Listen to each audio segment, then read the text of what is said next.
Oh my God. I got a DM today that was someone who I guess I went to high school with, which I don't know this. He was like, I walked in on my wife watching you on Two Hot Takes this morning. And I was like, cool. I didn't say anything. But I was like, in your head. But I was like, that's so funny because I'm getting ready to go on Two Hot Takes today. Again, today. She's back, y'all. She's back. We have Michaela Okland in the studio today on another episode of Two Hot Takes with me, your host, Morgan. Hi. Woo, woo, woo. Hello. Here we go. We just had like such a little tea sesh before this. Such a tea sesh before this. And it's like, we do need to start, but also this is really important. It was very healing. All of this. It was very healing for me. I'm so excited to get into this, but because of that tea session, I feel like the theme is even like more on point. Ooh.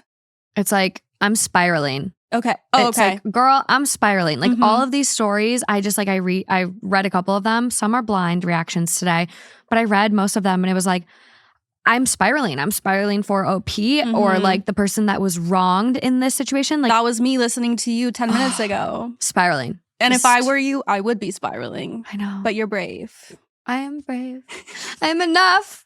I'm strong. No, it's all good. Life has a lot of amazing things in store. So it's like one little hiccup, you know, it's all good. It's all good. And now you know. And now you know. Yeah. How have you been? I've been amazing. I've been having so much fun. You are just the cutest online. I just live vicariously through all your photos you post. Well, you know how I was like clinically depressed until the age of 25 and then my lobe developed and now all of a sudden I'm not depressed anymore? So weird. So weird. So now I feel like I appreciate the fact that I'm not miserable so much every day. That must be beautiful. Yeah. Yeah. You really see like the change. I've been really trying to be glass half full. Yeah. I've really took a positive turn and put a lot of intent into that. Yeah. And practicing gratitude, which that has been a big game changer as well. I think little gratitude journal is so important because when I was younger, I think this is still the case. It's very cool to be negative, very cool to be irony, poisoned.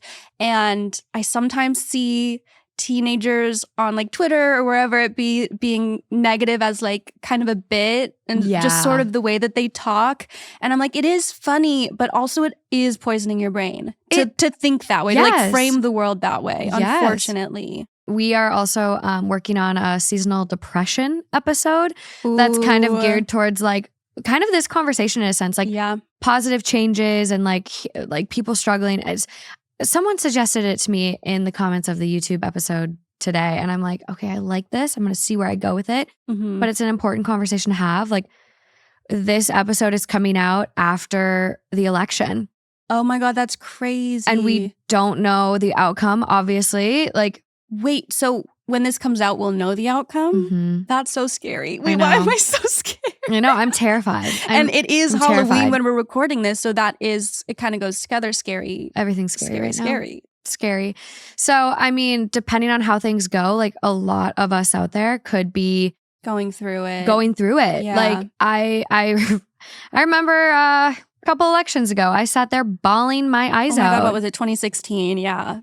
And so it is a scary time. It feels really heavy and big in our country. And so depending on how things went, like I hope everyone is doing well. I hope everyone is like checking in with themselves. Tensions are so high. Like, and depending on what your family members think, tensions could be strong with your family members. Yeah, it's a lot. It could be a lot going through. So hang in there, practice gratitude, be positive, glass half full. And you can take a moment to be sad. Always take a moment to feel the sadness, feel what you're feeling. Don't avoid it. But don't bury it. But then after that, be like, but what's good? What's good, homie? But wait a minute, what's good? We're going to be in the comments of this episode like, never mind. This fucking sucks. Depending on how things go, we will definitely be spiraling then, maybe too. Oh, God. Okay, let's get into these stories, shall we? So ready, yeah. Ready to spiral. Let's dive in. A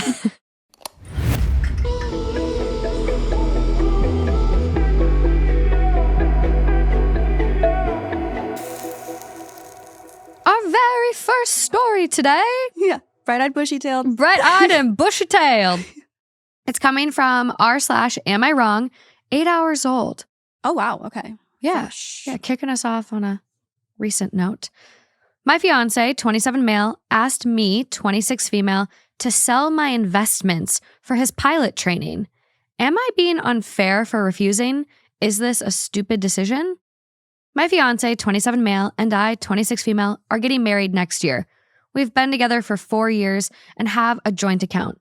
Both of us are working full-time right now, but he is trying to get into flight school to become a pilot, which would cost around $94K. Oh, wow. We discussed how we can finance it. We have financial help from our parents with our wedding, fortunately.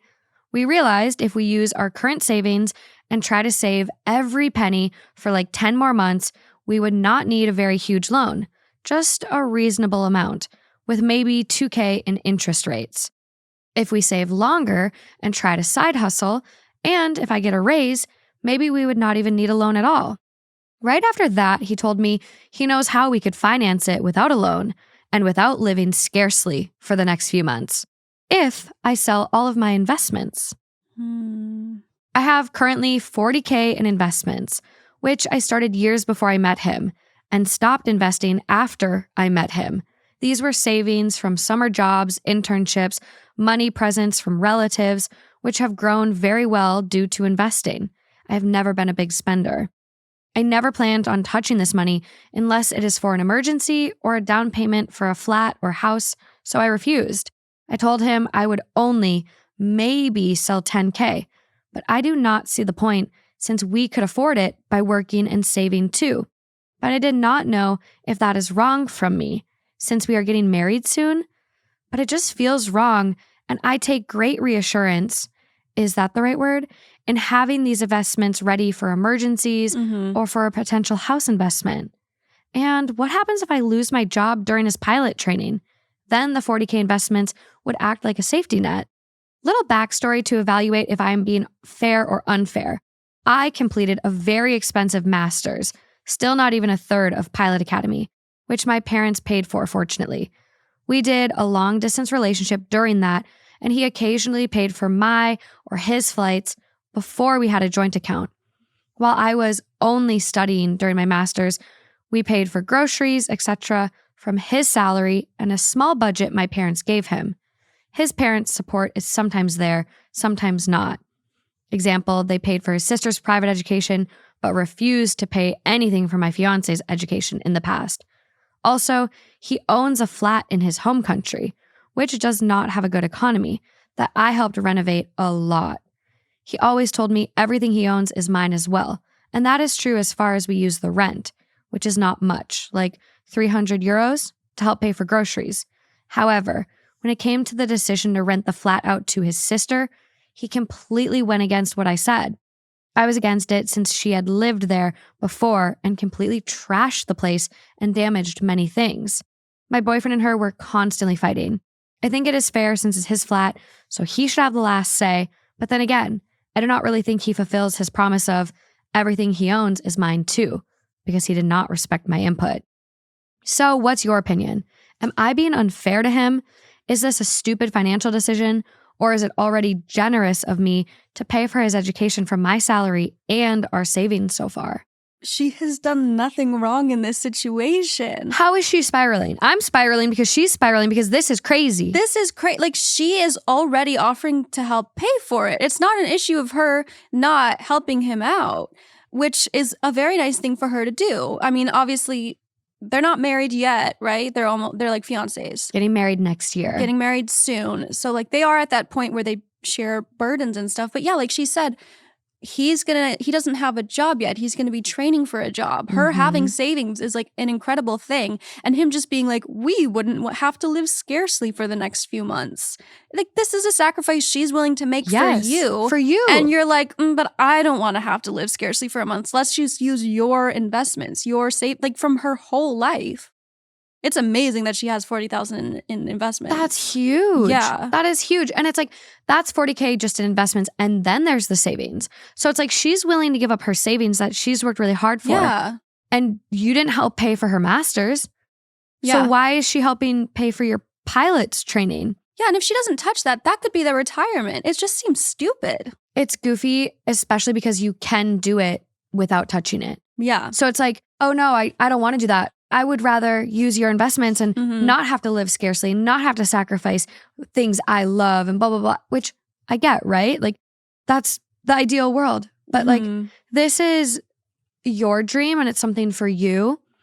And I fully understand like a lot of people, you know, even listening might be in the boat of like, no, once you get married, life should be 50-50. Like, but she is helping him out. She's helping him out. She is financially helping him out. It almost sounds like she's splitting it with him. But not in the way exactly that he wants. Right. She's using her savings, her salary, and is willing to use $10,000 of her investments. She's willing to do quite a bit for his pilot school. Well, and I feel like only paying $2,000 for a loan to be able to go to school is amazing. Yeah, that's incredible. I checked in on my student loans the other day. Oh no, I can't do that.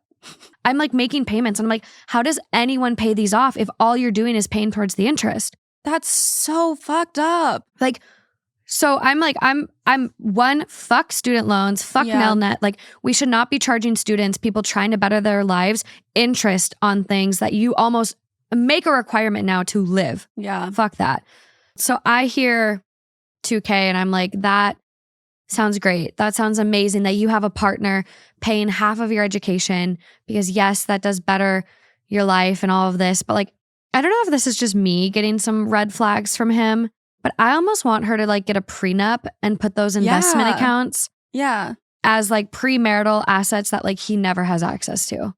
I don't know why. I'm just getting a really It is suspicious bad because vibe. like I do think she's already offering so much I'll say it again, savings, salary, and $10,000 of her personal investments from her whole life, and they're not even married yet.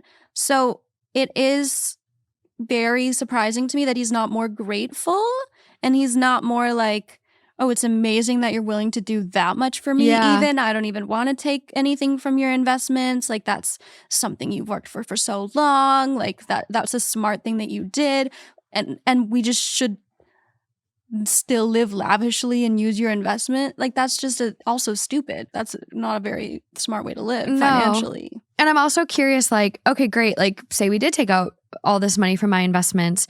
Are you going to then put the $40,000 back first? Like you make it through pilot school, or maybe you don't make it through pilot school. What is the repayment plan on my investments? Yeah.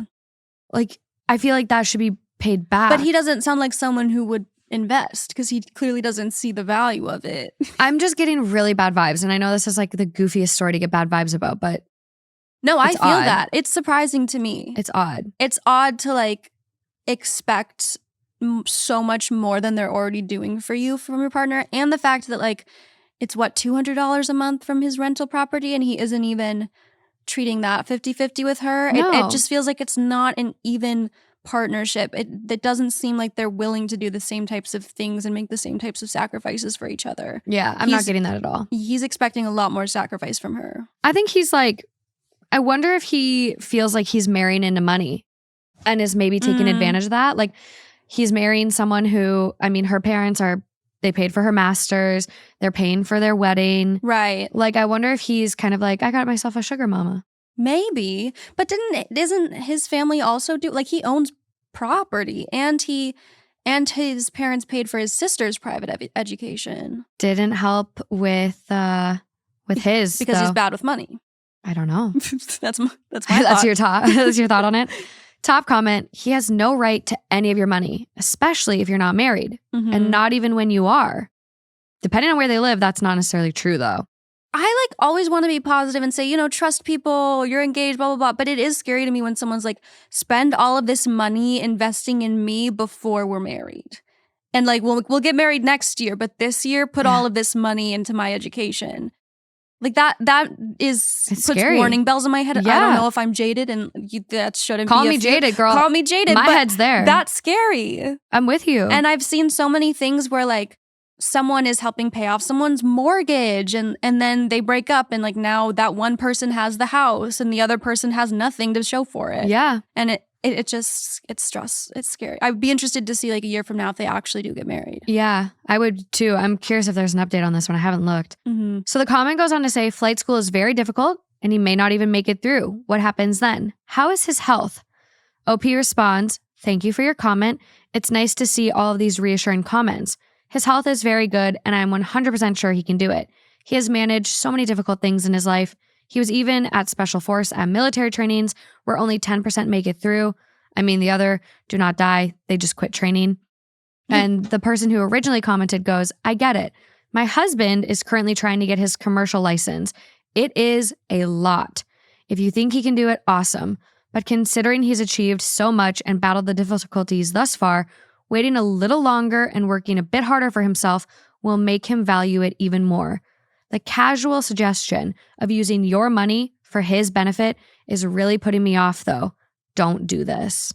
Also, if he's so used to hard situations, why can't he do 3 months where they live without spending much money? Why can't he live scarcely for a few months then? Also, it's like, okay, well, you can't go to the pub with your friends. Like, what are you really cutting back on to make your dream come true? Maybe some extra streaming accounts, some Hulu, Disney Plus. Have to cut those out, have to really only stick to Netflix for a few months. I don't know.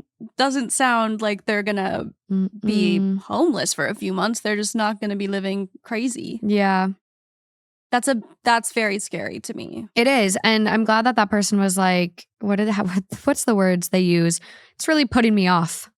Same. It's putting me off. Yeah. And to like the priorities are so whack. Like you would think her financial security and like what she's worked so hard for would be a higher priority to him than like, post-mating for the next few months. I really want to know what he doesn't want to cut back on. Yeah. So many comments. Do not give him your investments. Do not. I got money after my mom died, and my husband has tried everything he can to get his hands on it. Had I known he was going to act this way, I never would have gone through with the wedding. The fact that your fiancé is asking before the wedding is a huge red flag. You need to figure out a way those investments are protected after the marriage. Do you have a financial advisor? I would contact them and seek their guidance on how to protect yourself and your investments. Prenup. Prenup. I agree. And if he does not want to do a prenup, I think that's very telling. I don't think it's like completely fucked up for her to help him financially, but like to this extent is what is so insane to me, like putting her in a deficit for it when that's not necessary. It's almost like he wants her to not be financially secure. Yeah. I don't know. I don't like it. It's spooky. He's giving gold digger. We do have a little context from OP though, based on a comment. That's not how it goes in my home country, fortunately. In my home country, the rule regarding wealth owned before marriage is different. Everything owned before marriage only belongs to the person who owned it before marriage. Well, and he's trying to cut out money she has before marriage. And then... I wonder if that's the whole thing. Because he knows he'll never have access to it, actually. Yeah. No matter what. So he's like, I don't want to use my own savings. I want to use the investment money. That's literally the perfect situation, is use all the money she has before marriage to invest in your future. Bad vibes. I'm spiraling. I don't like it. It's like it could be just off-putting and bad, or it could be something much darker. I think this is nefarious. I'm getting nefarious vibes. On this holiday eve. It's on this Halloween. Yeah. Spooky. Whew, I got my dad calling me, but we got another story to get to, so sorry, Dad. Sorry. Moving along. Coming from our very own Two Hot Takes subreddit, 8 hours old. Sometimes when you're about to tell a story, you get this really suspicious look in your face. I know, because I never know which way I'm going to go, and then I just kind of pick the tab, and it's like, am I about to torture someone? So it is titled, Mother-in-Law Thinks I Am a Witch Because I Dressed Up as One for Halloween. Oh. I married my husband about a year ago, and we've been together for about 3 years. I don't know his parents all too well, mainly because he has made a point to keep a fair amount of distance from them. Okay. But during all of the wedding planning and events, I thought it would be nice to be closer with them, especially as both of my parents have passed away several years ago. I encouraged my husband to build more of a relationship with them. However, around the time of the wedding, I started to see a bunch of red flags. I generally chalked them up to wedding stress on their part.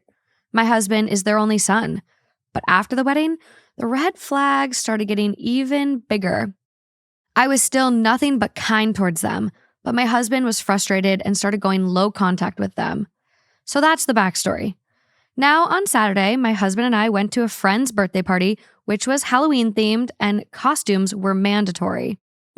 We both got too busy with work, and at last minute, the only costume we could pull together was him wearing a t-shirt that said, "I'm with the witch," and me wearing a black dress I already owned with a black choker necklace. That's it, you guys. The extent of our costume. We took a picture at this party, and it was put on the socials. The next day, mother-in-law texts hubby and I a screenshot of said picture and writes a message about how concerned she is about us and that she is praying for us. I was confused until my husband reminded me of her Karen Christianity. You know, the kind that gets offended if anyone happens to be a different religion, offended if anyone says, "What the hell," etc. My husband then starts getting phone calls from random, distant, and extended family members asking if he's okay. Turns out, Karen had texted my husband's entire extended family, uncles, aunts, cousins, all over the country, the same screenshot of our picture with a long 5-paragraph text asking everyone to pray for her son and that I, her daughter-in-law, is into some dangerous things and is a danger to her son. Oh. She doesn't spell out her cockamamie belief that she thinks I am a witch. Instead, she says that I am into, quote, bad and dangerous things and that I am dragging her son down with me. And she asks everyone to pray for him and pray for me too. Bless her heart for being so generous with her prayers, for I am but an evil witch. So of course, the extended family members assume maybe I'm into drugs or I'm poisoning him or some other type of abuse. You can see what this would do for my reputation in his extended family. I text her back and tell her that her actions were uncalled for and that I will be going no contact with her going forward. She responds with, quote, "Daughter-in-law, we all know you dabble in witchcraft. Ooh. I'm only concerned about my son. I pray for you both." Husband called his father and asked him how he could let her do something like this, but father-in-law doubled down on Karen's accusations. So now my husband has gone no contact with his parents too. I feel like I'm in a really bad soap opera. This isn't real life. This has to be certifiably insane, right? A part of me feels like no contact isn't forever and that eventually my husband and they will reconnect even if I don't, which does bother me. What would you all do in this situation? God forbid you wear a witch costume to the mandatory costume party and forever alter the trajectory of everybody's lives. We have a picture. Okay, that's important. We have the picture of said costume, okay? That blew up the family. Oh, it's just like a regular black dress and just like a cute black necklace. It does not look like... She's not even wearing a hat. She's not wearing... No witch garb. No. No broomstick. Nothing crazy. No hat, no black cat. Yeah. It is quite literally... a dress and a necklace. What some people would wear as a fashionable outfit. And what's so crazy is she was sort of like the dream daughter-in-law. She was trying to get them to talk again. She was like creating amends between them, including them in wedding planning. Yeah. And I mean, I'm blown away. And to see this outfit, like I get his shirt, like I'm with the witch, but it's like, it's clearly a joke. Like, it's clearly a joke. If she had had like a really, really terrifying, like super scary costume that really haunted someone. Like personally, I had nightmares about the It clown for weeks. Oh my God. I hadn't even seen the movie. So, maybe trailer was enough to send Michaela over the edge. Absolutely. So maybe if she'd had a costume that was just so dastardly, it would have warranted this. Yeah. But no, she's just kind of girling out. She looks really cute. Yeah, really cute. Really cute. And I'm blown away. It's like, it's not even a conversation. It's not even a like, hey, does she practice witchcraft? It's like, no, I know you're a witch. Of course she does. Also, practicing witchcraft isn't that bad. My roommate practices witchcraft and it's very lovely. She does it with love. She does it with a lot of heart. I think it can be beautiful. Yeah.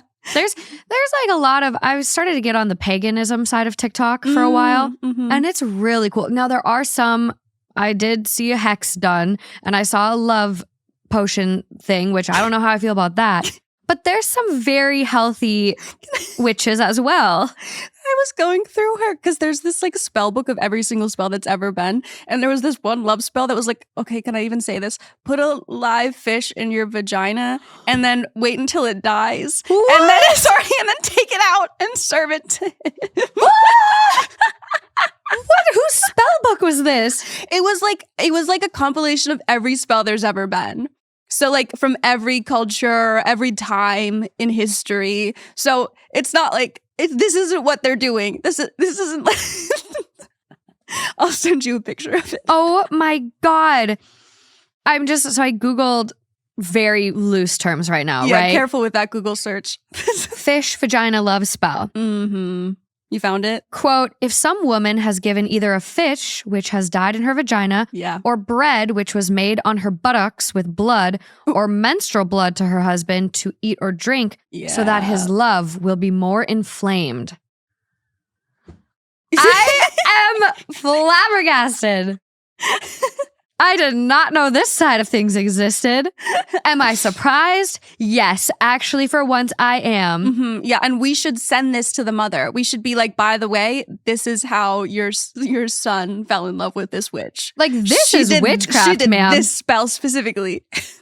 Oh my God. Apparently this is legit. This is posted on the National Library of Medicine. This is coming from Women, Men, and Love Magic in Late Medieval English.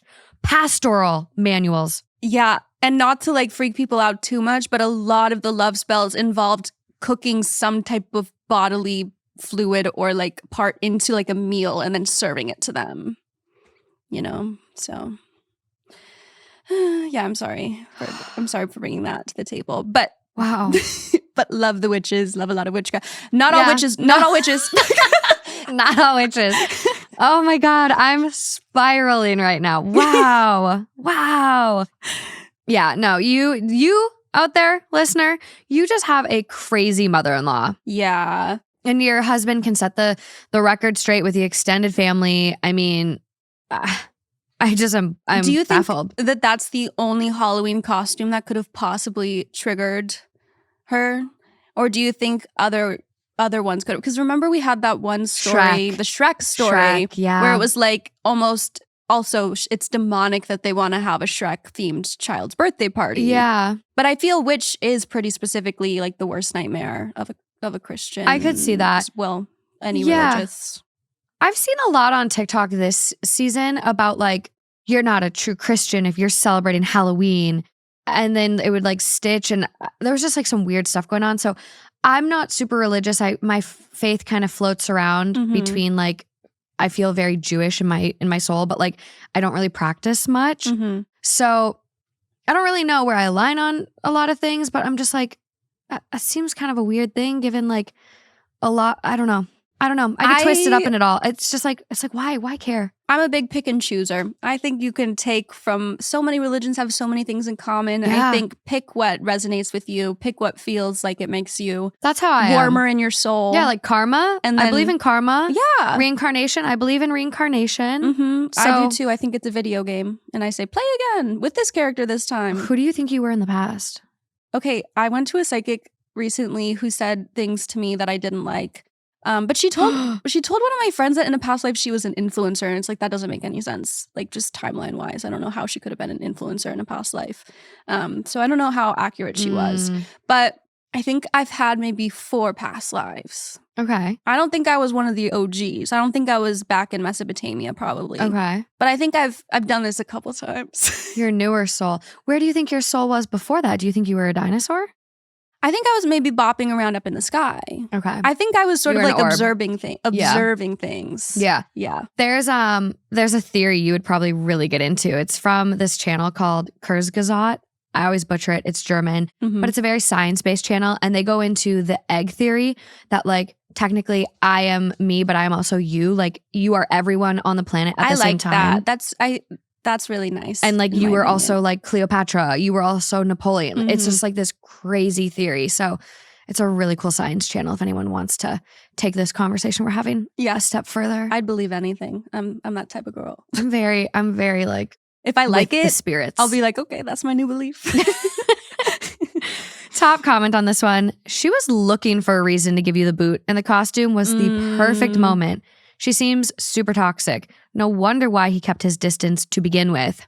Yeah, I'm also surprised actually that the son didn't flag this as like, I mean, I guess he doesn't care, but I'm surprised he wasn't like, by the way, my whole family might find this costume to be very devilish and bad.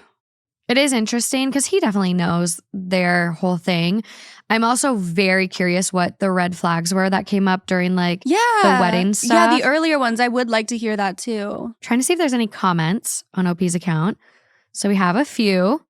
Would like to clarify, he was never no contact with his parents before this. He kept me away as long as possible and was fairly low contact with them. Although they had their issues, he said that they had never been this outright terrible. I agree that my picture of parental relationship was rosy due to my own fortunate relationships with mine, and I shouldn't have encouraged him to improving theirs. But it was never this bad or batshit, and my husband also believed maybe enough time had passed that maybe they had matured too. This was a second chance and last chance. It's over now for sure. I don't think it was bad of her to like encourage him to try to have a relationship with his parents unless she was so pushy about it. I think that's like a beautiful thing to encourage your partner to be closer with their family unless it's a really negative situation. And now she knows, and now she's seen what it was, and that won't be happening anymore. And it's like a good thing that he already knows they're crazy, because a lot of the time you tell these stories and the guy is on the side of his parents or the mother-in-law. So thank God he's not going to be taking that side. I love a good hubby that stands by wifey with bad mother-in-law dynamics. Like, it's not often. Doesn't happen enough. No, I just saw a post title today and I'm scared about it. Am I wrong for siding with my mom instead of my wife? And I'm like, you never know what way those are going to go. You never know. You never know. But it's funny you mentioned bodily fluids. Oh God. Okay, what did I sign us up for? You opened a can of worms. This was not meant for you, I will say. Ooh. But thanks to you sharing that fish tidbit. Manifested it. I think you definitely manifested this one into your future. So thank Michaela for this next story, you guys. You're welcome, everybody. So this one is coming from AITA, 14 days old now. It is titled, Am I the asshole for leaving my boyfriend for no reason? I, 26 female, have been with my now ex-boyfriend, Eric, 28 male, for 2 years. Overall, we had a good relationship. Nothing crazy. Until last night when things completely fell apart.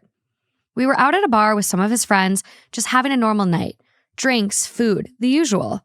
Eric and his friend Mark, 28 male, were joking around, and Eric made a comment about how much Mark was eating. Something like, quote, "Careful, Mark, you'll eat the whole damn bar." It seemed harmless at first, just typical guy humor. But then Mark looked right at me and said, quote, "If she only knew." It was one of those moments where you instantly feel uncomfortable, like there's something going on behind your back. I had no idea what Mark was talking about, and the whole vibe at the table shifted. But before I could even react, Eric, my boyfriend, exploded. He went off on Mark, screaming at him to shut the fuck up, and even tried to get physical. His other friends had to hold him back. Mark didn't really react, which only made Eric angrier. The whole thing was awkward as hell, and we ended up leaving early. When we got back to my place, I couldn't stop thinking about that comment. So I asked Eric, quote, "What the hell did Mark mean by, if she only knew? What don't I know?" And instead of just answering me like a normal person, Eric lost it again. He started yelling at me, telling me to drop it and stop being paranoid. He was dodging every question, getting more pissed every time I brought it up. I wasn't trying to pick a fight. I just wanted to know what was going on. It felt like there was something important being hidden from me, and I wasn't about to let it slide. But every time I asked, he'd just get more defensive and angry. I'm riveted. What was it? Finally, he stormed out of my apartment. He doesn't live with me, so I locked the door and called it a night. I didn't hear from him until this morning, and when I did, it was just more angry texts telling me to drop it and leave him alone. At that point, I was done. I'm not going to sit around and be treated like I'm crazy for asking a simple question. I texted him back saying, we're done. I need space. And if he can't be honest with me, then I don't want any part of this relationship. End of story. Now here's where it gets worse. He's been going around to our mutual friends, telling them that I left him for no reason and trying to make it seem like I'm the one who overreacted. Some of them have even reached out to me saying I should have just let it go and that I'm blowing things out of proportion. I told them to mind their own fucking business. I don't care what they think. None of them were there in that moment. None of them saw how he acted. And none of them have to live with the pit in their stomach that I've had since that weird-ass comment from Mark. Mm-hmm. I'm not about to stay in a relationship where I feel like something shady is going on behind my back. If Eric can't be straight with me after 2 years together, then what's the point? So Reddit, am I the asshole for leaving him over this? No. I mean, yeah, if someone was to break it down to just like, she left me because I wouldn't tell her what my friend meant, I guess I could see why they would react like, oh, she left him for no reason. Yeah. But I feel like it's the way that the conversations went after that. And I would fall for that probably. If someone was like, you're being paranoid, I would probably be like, you know what? Yeah, I would probably. No! I would probably be. Michaela. I'd like to think that now I've changed, but I've definitely been successfully gaslit in those situations 100%. So many times. I don't have another girlfriend. Proud of her. There's nothing going on. Yeah. No, that girl that I was making out with at the bar the other weekend. No, it was a misunderstanding. Oh, I was like easily convinced that my boyfriend's phone battery said 12% usage on Tinder this week because he had a glitch. It was a glitch. No. I was like, oh, okay. Why do we do this to ourselves, you guys? But why? Wait, okay. What was it? I need to know what it was. Yeah. So, top comment, not the asshole. Between keeping secrets and the acting apeshit, it sounds like this experience was the nail in the coffin from some previous red flags.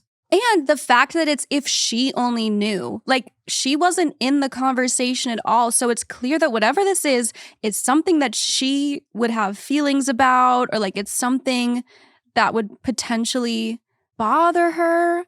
You know, like for the friend to be like, if she only knew, I'd be like, what? Like, what is this? Is something I would feel strongly about? Then what is it? That's very ominous. Yeah. And like, I mean, Mark was like clearly offended by the comment. Like, careful, Mark, you'll eat the whole damn bar. Got aggressive. And then for Mark to then be like, he felt attacked. So then he's going to lowball Eric with if she only knew. And Eric could have just played it cool, like, haha. Right, then it wouldn't have bothered her so much. It never would have been a thing. It would have gone maybe over her head or just like, boys being boys, like bantering with each other. Yeah. But the way Eric reacted, blowing up, getting physical, trying to get physical, having to have friends hold him back. Yeah. That doesn't add up. Like that comment from Mark doesn't equal that reaction from Eric. I think it's one of those situations where when you're in it, you have this gut feeling about it of like this reaction, like you know your partner, you know the way that they react to things, you know like their little movements. And I think she had an intuition and like a gut feeling that the way he's reacting to this is something that like is a big deal and it wasn't normal. I've never seen him act like this. Clearly there's something here. And then not only that, but then to have all of these attempts at gaslighting her after that, instead of just being like, honestly, this is something that is really embarrassing from my past and I am not ready to share this with you or something like that, because clearly that's the situation. Yeah. Maybe saying something like that would have been fine and they could have resolved it from there and be like, I do trust you and like I want to share everything with you, but you know, this was just like a really, really embarrassing moment for me, or I don't know, whatever it was. And then he like, it's not only the gaslighting and like the verbal, he's freaking out and like trying to make her look bad to people. Just like going crazy in the apartment. And like, I mean, there's no mention of like punching walls, right? I'm not sure. There was definitely like aggression in the bar. Yeah. He lost it again, started yelling at me and being paranoid. So yeah, no mention of like punching walls, but like it just feels like it was escalating to a point where like it doesn't feel, it's definitely not healthy, but it almost is starting to not feel safe. Yeah. Like I would be scared of that person. And it's like, if this is all over me asking you a simple question, run. Like that is huge. If you don't have basic conversational level communication with your partner when something gets brought up or you're uncomfortable or blah, blah, blah, blah, blah. No. I also just don't think someone can be an asshole for leaving a relationship. I think you can be an asshole for the way you handle leaving a relationship if you lack empathy in it, or you don't, have a discussion with that person, or you cheat on them, or you bamboozle them. But like breaking up with someone, like you're always allowed to do, like you're allowed to like have your feelings change. You could literally just not love that person anymore. That's an okay reason to leave. Yeah, that's not someone's fault. That doesn't mean it doesn't hurt that person. Exactly. And it's not like a terrible experience for them, but you're not an asshole for it. It's more so, like you said, how you handle it. So there is a comment here. Not the asshole. You didn't leave for no reason, but sounds like it's good that you did. If they keep pushing, tell them to ask Eric what Mark meant. Maybe they'll see it for themselves. That's a good point. That's a good point. Like, bring it up to him and you'll see his reaction. But maybe now he'll chill out. I don't know. Yeah. He'll act cool about it. Well, we have an update. Thank God. I feel like I'm living in some kind of twisted nightmare. And the more I try to make sense of it, the worse it gets. Spiraling. Mark called me today while I was at work. I didn't expect him to call me because he was ignoring me. So I stepped outside to take the call. And he told me something that I never in a million years could have prepared for. He told me that Eric has been putting other men's semen into my food, drinks, skincare, shampoo, conditioner, and even my toothpaste. Sorry? What the sorry? Oh my God. He should be in jail. Prison. Straight to prison. No, there's not anything serious enough on that. There's only divorce and therapy. Therapy, divorce, we need another one. Prison. Gulag. Prison. I'm not exaggerating. I'm not being dramatic. That's what Mark said. Eric has apparently been hooking up with random men, having them finish into cups, and then using it in my meals and drinks like it's some kind of sick joke. Even as I write this, I'm still in complete disbelief. Who does that to someone? Mark said he found out about this a week ago, but for some reason, it took him that long to tell me. A week. I've been living my life completely oblivious, trusting Eric, someone I loved, while this was happening behind my back. I feel so betrayed, so disgusted, and so violated. When I asked Mark if he and Eric were having an affair or if this was some sort of twisted thing between them, he swore they weren't. And he even made a gross comment about not wanting to touch Eric because, quote, who knows what diseases he had. That made my stomach turn. I'm getting tested for everything now because I don't know what's been in my body. That's like assault. Yeah. That's assault. That's so fucked up. This is maybe one of the most evil things I've ever heard in my life. Her partner was doing this to her. Also, like the fact— 2 years. Partner of 2 years. I can't believe also that the friend wouldn't immediately tell her. This is not the kind of thing where it's like you protect your friend. Someone's health could be on the line. Absolutely. You could be like ingesting lifelong uncurable diseases. This is so fucked up that like even the cheating aspect of it doesn't matter. No, because it's like so small in comparison. Cheat on me every day of the week. Don't put the person's bodily fluids in my food. What the fuck? I can't believe he admitted that. I wonder how he found out. How Mark found out? Yeah. Right. He didn't say how he found out. No, but we're not done with the update yet, so maybe we will. When I got home, I went straight to the kitchen. Mark told me to check under the sink, and there they were, the cups, hidden behind the cleaning supplies. I lost my shit.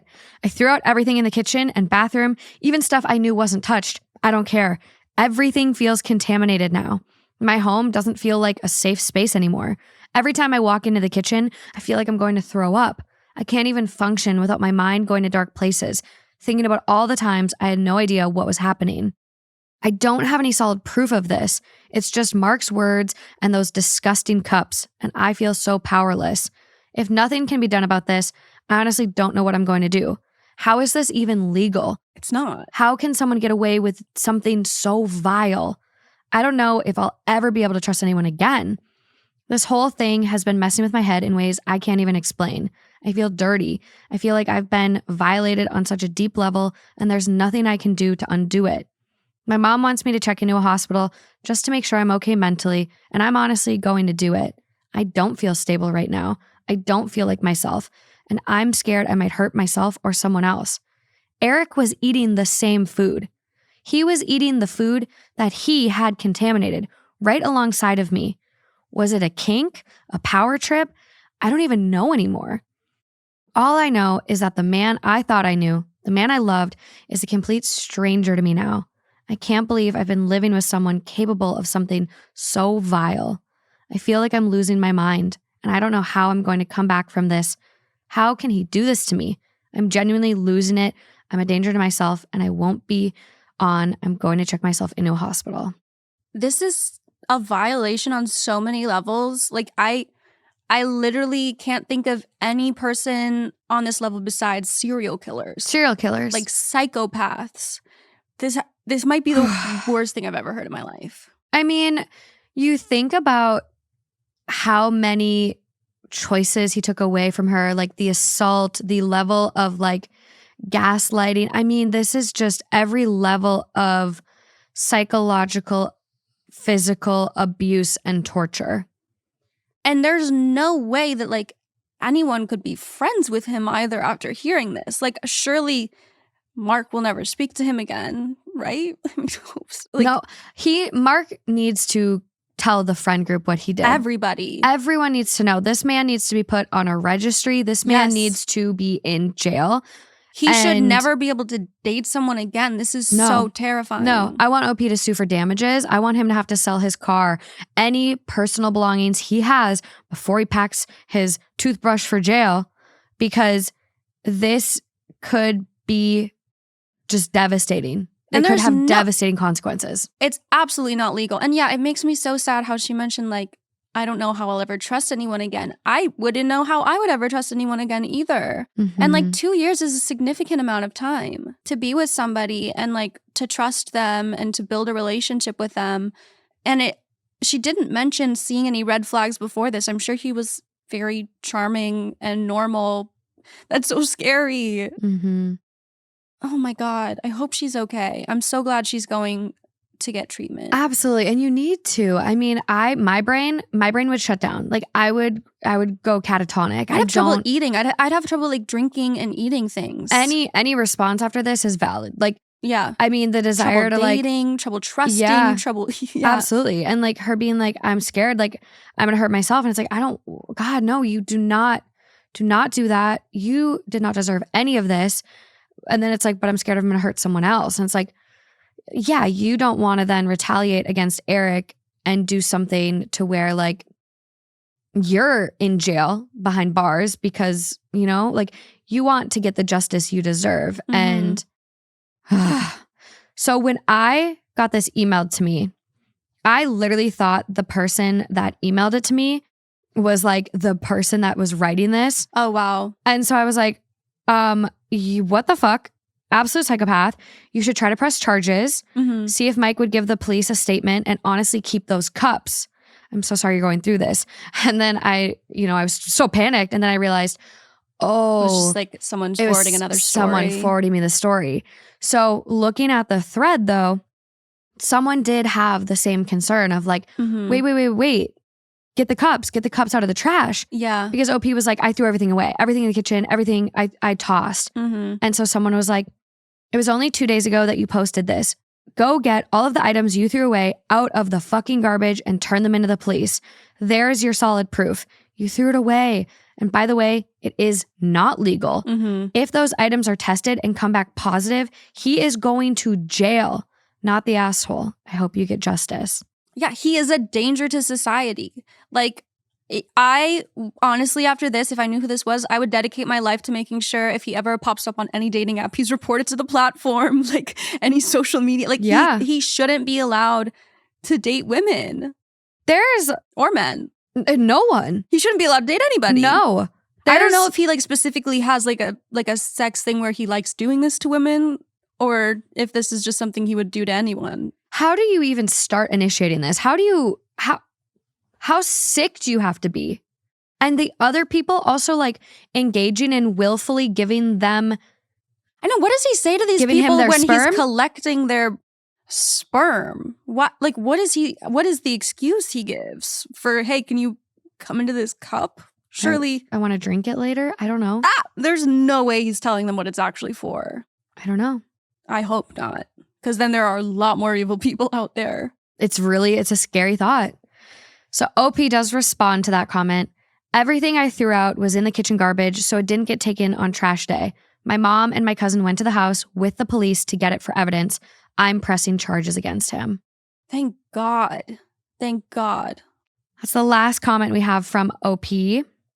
So I'm hoping, we get an update. It has been 14 days. Mm-hmm. That comment was 11 days ago. So I would assume, based on what we had in the update, like OP is maybe in an inpatient program, getting some help, because I would be spiraled. I would be corkscrewed down to the core of the earth after this. Yeah, I hope that she can get through this. She did nothing wrong in this situation. This is an insane thing to have happened to her. Mm-hmm. But of course she's going to feel violated. She's going to have trust issues. She's going to have PTSD. There are going to be so many things that so many lasting effects from this. But I hope that it gets better over time. I think it will. And I hope justice helps as well. Yeah. And sounds like a good support system. I mean, mom and another family member, going over to the house with the police so OP didn't have to do it. Good support system by the sounds of it. So I really hope she comes out of this okay. Yeah. All of those, as okay as you can be after such an insane situation. All of those friends that he was turning against her will now for sure not be taking his side. No, I would 1,000,000% be writing up this story or sending them the Reddit post. The gall to be contacting everyone you know saying she broke up with me for no reason when he knows that Mark knows what he did and what the thing is. Did you not think you were opening a can of worms? Yeah, so insane. Just the audacity to be contacting all those people like that. I think that shows how unhinged he is, though. Yeah. I think that shows his mental state and that he truly felt so powerful. Yeah. That nothing was going to blow back on him. Mm-hmm. Scary man. Scary man. Yeah. Moving along. How can we?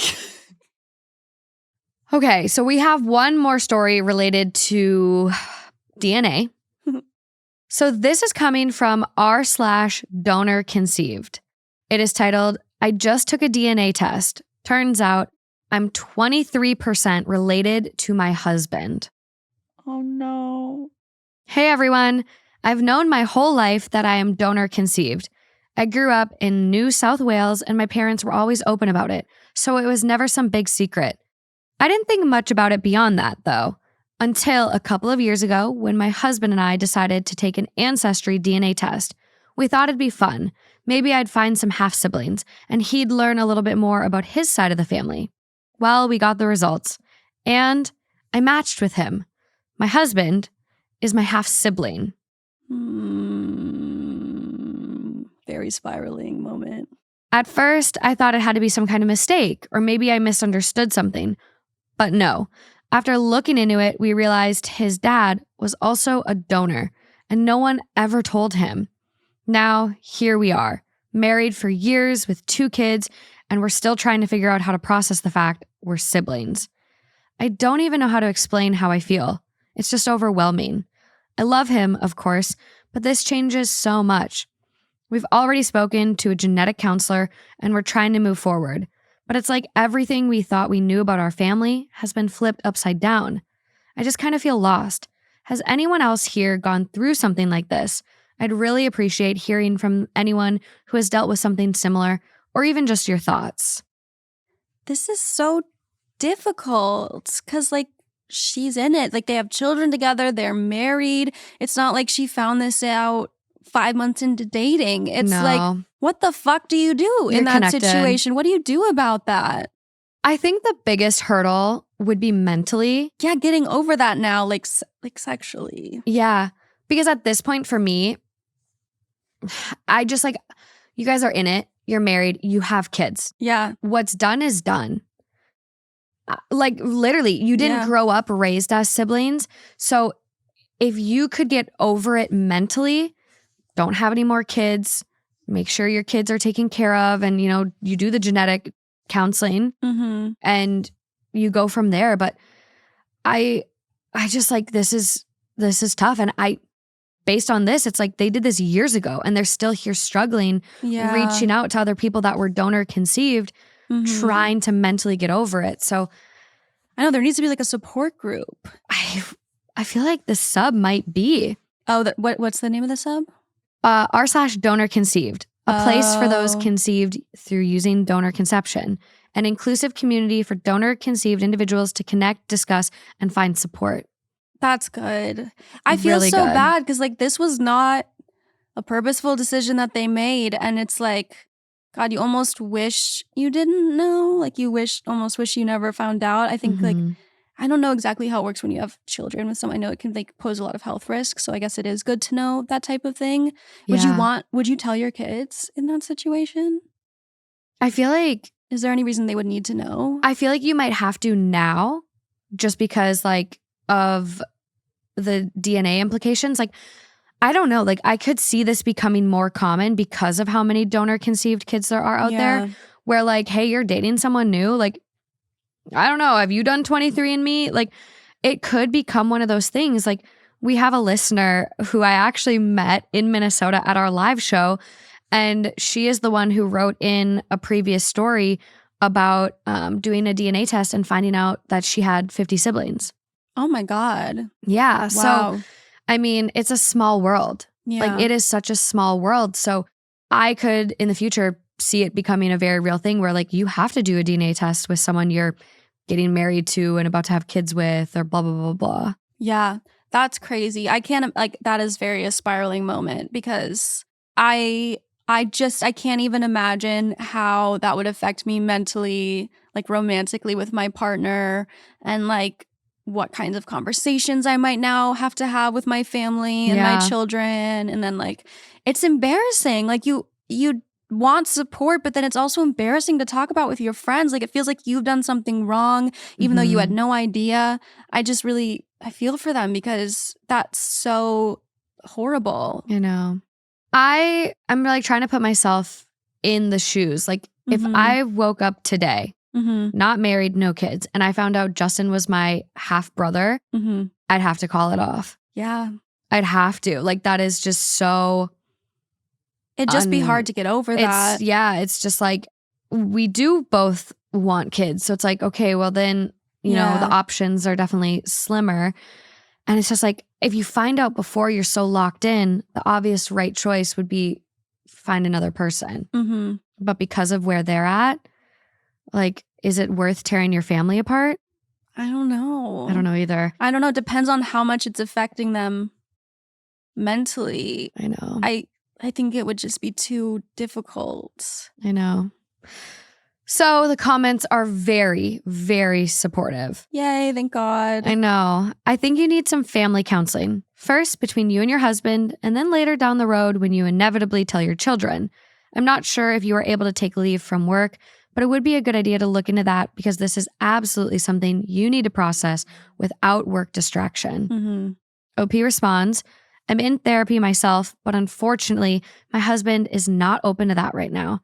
He's in a big denial phase and does not wish to talk about it. Yeah.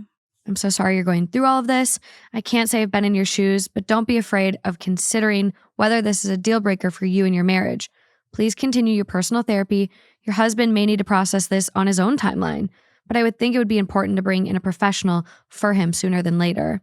And it's so hard because once you know that, it's like, if I tell people, they're going to look at me and think, ew, you know? Like it's like they've done something wrong, even though they had no idea. I know. And you think about it too, like what has their intimacy looked like the past couple of years since they found this out? Because that also takes a big toll on your relationship. Absolutely. And it was clearly a part of it in some regard because they have kids. Yeah. They've got the children. One can assume. Things were working out before. I know. So I just, it's the pits. Just the pits. A lot of people being like, I see you're Australian. I'm going to DM you some groups, professionals, blah, blah, blah, blah, blah. Okay. Yeah, I think this is really good support I'm seeing in the comments. So this is the positive side of Reddit, being able to find support for like any niche situation you're going through, I think, because this would be very hard to talk about with the people in my life. It's hard to be like, hey, my husband is my half sibling. I know. Surprise.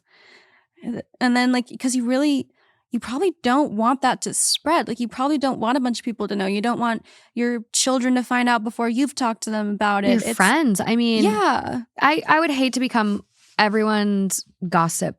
Their hot topic. Yeah, I'd be like, wow, did you hear I know. about Morgan and Justin? Gosh, it would be really, really tough. So there is an edit. Okay. This blew up much bigger than I intended. I'm going to speak to my husband about family therapy again and sit on this information. We have no interest in going public at this point. Yeah. Because there were some people that were like, hey, blah, blah, blah, would love to interview you for their story. And I'm sure they would. I'm sure they would love that. OP was like, not about it. Not about it. So we have an update that was posted just a couple days ago. Thank you all so much for your responses, support, and advice. I've taken some time to process, and I wanted to provide an update on where we're at. First, I have been in individual therapy, and I'm working through everything. It's been incredibly helpful to have space to just unravel my thoughts. My husband has also told me that he is open to couples therapy, which is a big step for us. And I'm hopeful it will help us navigate this together. To confirm some things, yes, my father-in-law is the donor, which makes him not only my husband's father, but also mine. It was a lot to take in. We're both really angry that my husband's dad never told him the truth.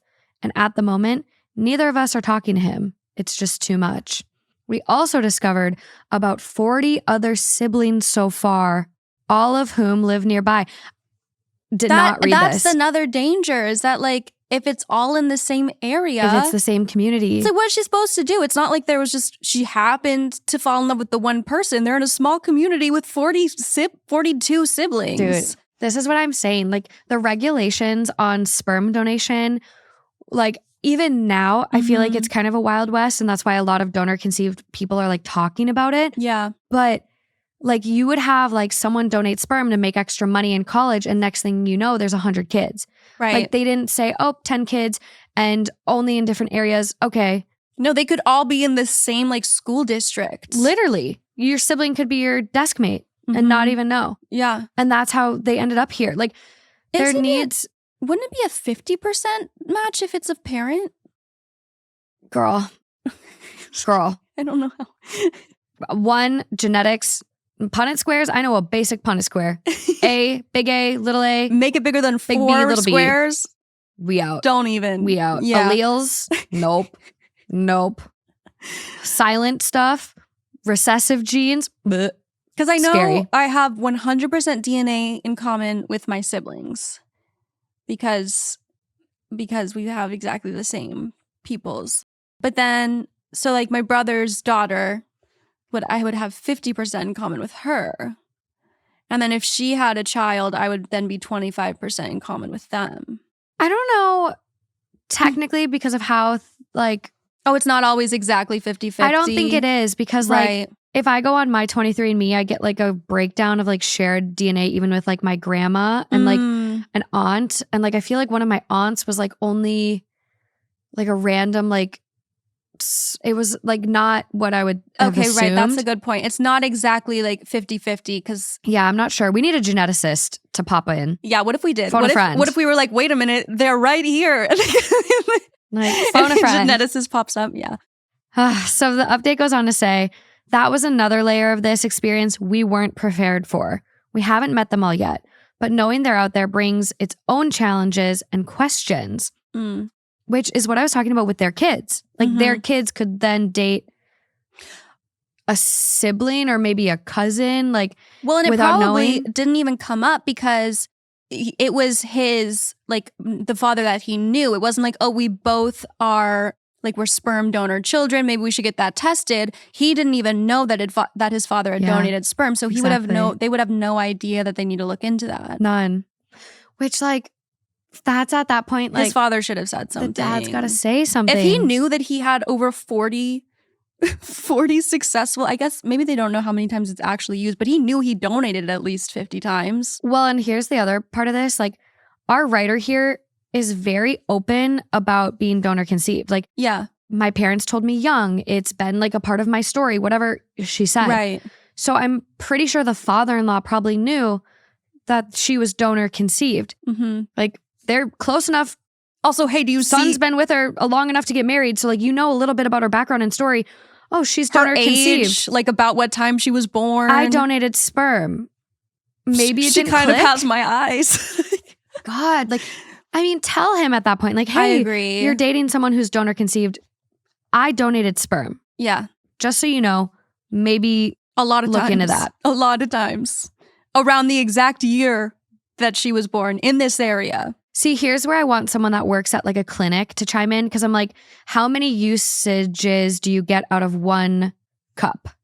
Oh. Does the person have to come in and give multiple samples for like 40 kids? Or like, huge point that I didn't even consider. How many do you get from one sample?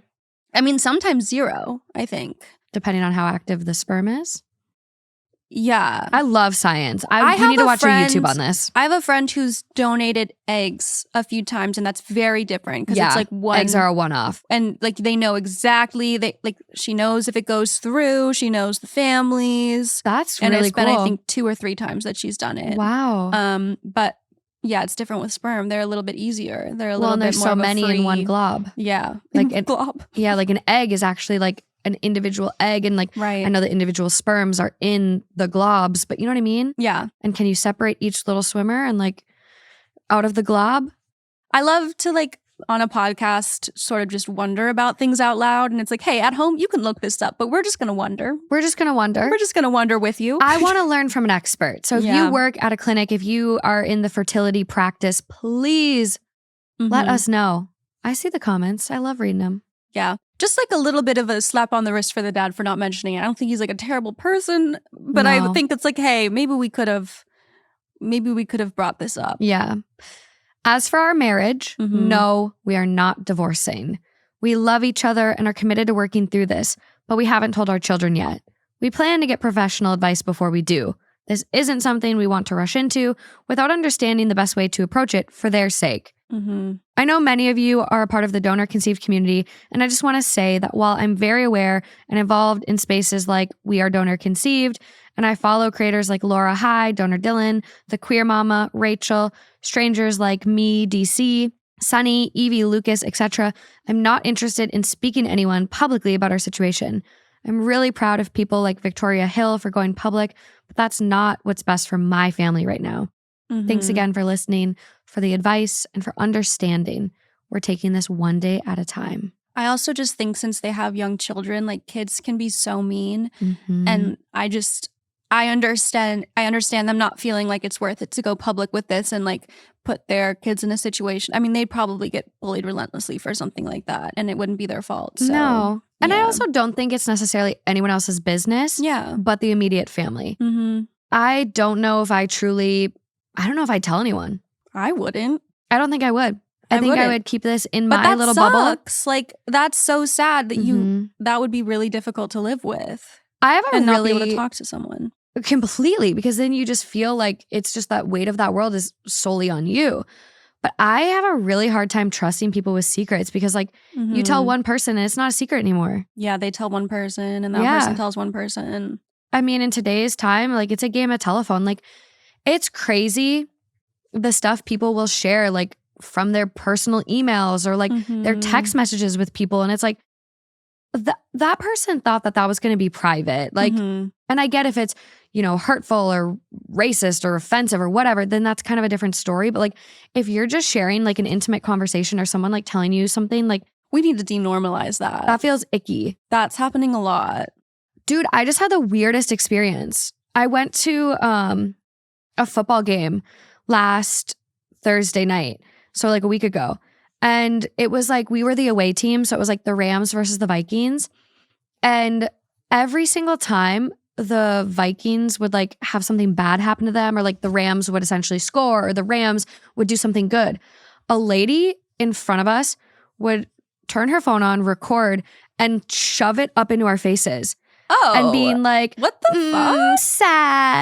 Sad. And I'm like, this is really weird. Like, that's so crazy. I also just listened to I listened to this sociology podcast, and they were talking about the psychology of crowds and specifically on sports teams, how people can act so differently Unhinged. From their behavior in other environments when they have these everyone's wearing the same uniform and someone else is wearing a different uniform, and it's us versus them, and the crowd is acting a certain way, and that you could know someone who's so sweet and then put them in that situation and they'd act in a way that you wouldn't expect. I truly had never had a worse experience that sounds being terrible. The away team. And it wasn't just that lady.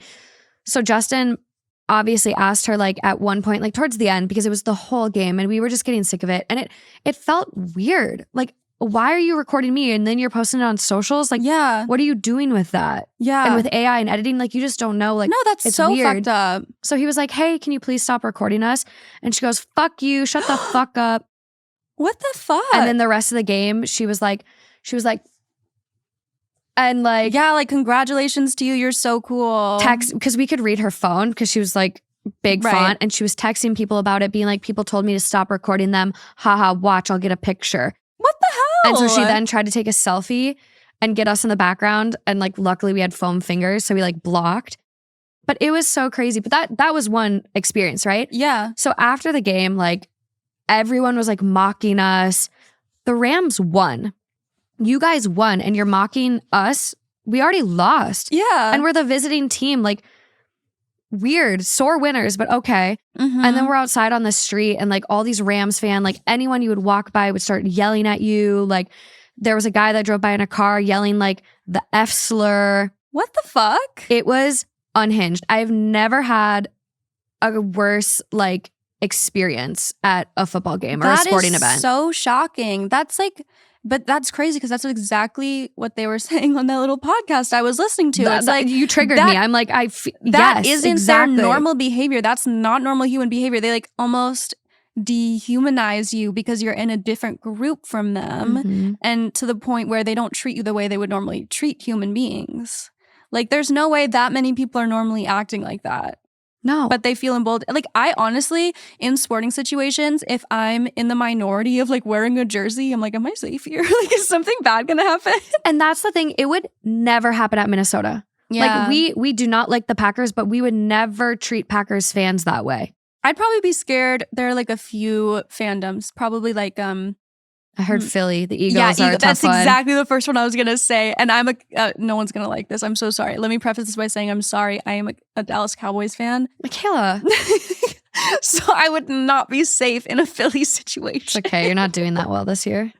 We're not. Normally we wait until the playoffs to disappoint in the way that we're disappointing this year. They're giving it to us early. Dak is having a very surprising season. Yeah, and he just got a lot of money, and it's I was very surprised by that deal. But honestly, last year I was I don't think Dak's the guy. But I was very surprised by that deal. Mm-hmm. And he's coming off an injury, okay, but I never thought he was that great of a quarterback to get that big of a deal. But Kirk Cousins just went to Atlanta for a crazy deal, so I don't know. Yeah, he's good. He's just not. Yeah. Anyways, sorry. We digress. Yeah. Seems like there will be a happy ending here. They will just have to go to therapy and process and work through it. Oh, that's so crazy. I was completely in a totally different place. I was like, what story were we even talking about? Dude, we took it far. We took it far. We got lost, and I'm so sorry, everyone. Genetics, yes. Genetics. Mm-hmm. But all the love to them. I'm glad that community on Reddit exists. It's really nice. Yeah. And I'm glad that social media exists for the way it's created a way to talk about it, the platform and those creators that are donor conceived, opening up about their stories and making people feel seen and they're not alone. Previously, someone might have never met someone else who was donor conceived. No. Or maybe it wouldn't have been brought up, but they maybe never would have been able to talk to someone about that, relate on that level. And I feel that's true of so many different communities on the internet. So shout out to that. A lot of negatives, but a lot of positives too. I know. Glass half full. Glass half full. There we go, baby. There we go. I'm going to let you pick the next one. Oh God, I always get nervous that people are going to be mad at the one I pick. Well, the one you don't pick will go to Patreon, so they'll still hear it. Let's go Patreon. Hey fam, where you at? Where you at? So option number 1 from our 2 Hot Takes subreddit Am I the asshole for telling my fiancé I won't make his sister a bridesmaid? Or option 2, also from the Two Hot Takes subreddit, my brother's girlfriend faked a seizure at my wedding. Have I been holding on to this for too long? I think the seizure one. I think the seizure one's the one that I'd like to hear. I haven't read it. I spiraled based on the title. I'm like, what is this about? I'm sorry for any mistakes I don't post often. About a year ago, my husband and I got married. My brother, 17 male, brought his girlfriend, 17 female, and I was okay with it. However, after the first dance, she faked a seizure because she didn't want to go home. My wedding was on a Sunday and a couple of hours from where we live. Her mom said it was time to go and she asked to stay in the hotel with my parents. My mom told her no because the hotel was booked out and the rooms were full. I have a lot of siblings. After the first dance, I was approached by my maid of honor and she informed me that she was having a seizure and I ran to grab 2 paramedics that are related to me. There was also 2 nurses in there with her. The paramedics instructed me to call 911, so I did, and fire showed up to deal with her. Oh my God. After everything, they came back out and informed me that she was faking it. Whoa. We continued on with the wedding after that, but the vibe was gone and people started leaving. We tried to keep it going with bouquet toss and such, but there was only children there to catch it. My brother also missed the rest of the reception because she needed his attention. I started to clean up and she came up to me and gave me and my husband a half-sobbed apology. I don't know if I've been holding on to a grudge against her for too long, though. I haven't talked to her since. My husband and mom have forgiven her, but my dad and I haven't. Thank you in advance. So I also don't know the science of seizures, but clearly the experts have weighed in and this was for sure faked. And she's now apologized for it being fake. This is like, I'm thinking of my brother's wedding and just like how positive it was and how happy everybody was and like how lovely of a night it was and how that's such a special memory for all of us now. And just thinking of how upset I would be if someone that I was dating ruined it. Like, that's crazy to me. Yeah. And like ruin that, like the most important day of like their life and my life to this point, just because like that was just so beautiful. Like I can't imagine how fucked up that would be and like how mad I would be if someone that I brought there would do it or anyone, if anyone did it. It's so embarrassing. It's been 2 years, disrespectful. did they say? It would take me longer. About a year ago. Yeah, it would take me long. I mean, I understand like this is technically a child. 17. Technically, like we maybe she'll act differently in the future, but this is crazy behavior. Yeah. Very selfish. I mean, at 17, you're getting ready to go to college. I can't imagine how you don't know that faking a medical condition is entirely disrespectful and rude on any day, let alone someone's wedding because you don't want to go home. Also, do we know if this person usually gets seizures and that's why it was like believable? Or I'm curious if we have any comments from our writer. Because that is bold. When I was in choir, I would like fantasize about faking fainting so that I could leave, but but I didn't even have the boldness to do that. I can't imagine faking a seizure at someone's wedding. Yeah, so I'm not seeing any comments elaborating on if she has that condition and then knew and tried to, replicate one. Yeah. No mention of that. But we do have a couple comments. They were only together 4 months, so we didn't really have a chance to get to know her. She hasn't really been given the chance since either.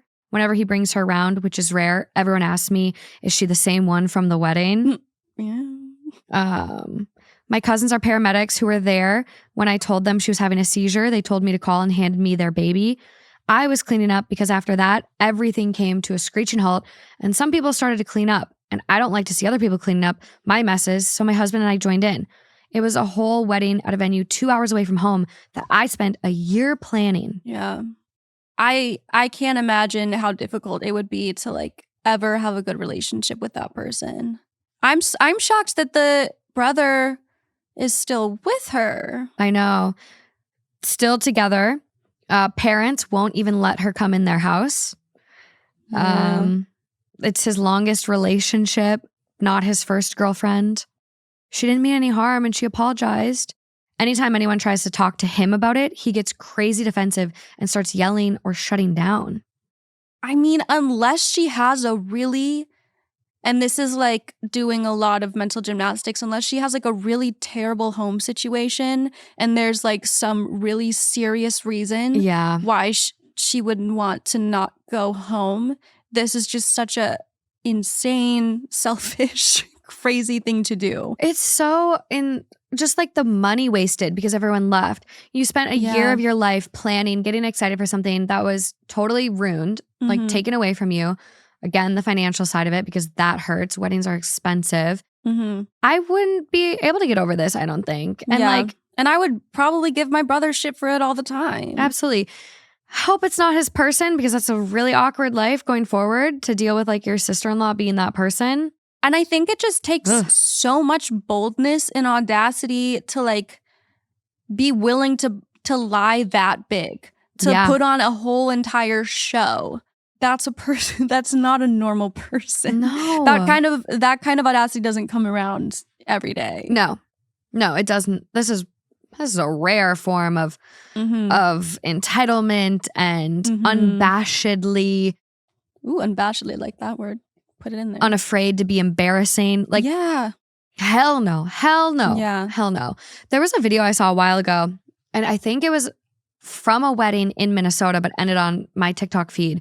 And it was a guy, they were doing the bouquet toss, and the guy did not want his girlfriend to catch it so bad that he ran in, grabbed the bouquet, and like threw it down. Oh. And I'm pretty sure the girlfriend was like the maid of honor, and it was her sister's wedding. It was something like really, really nuts. Hell? And it's like, you just humiliated her. Yeah. And also, just because someone catches the bouquet doesn't mean you're legally required to now marry her. Come on.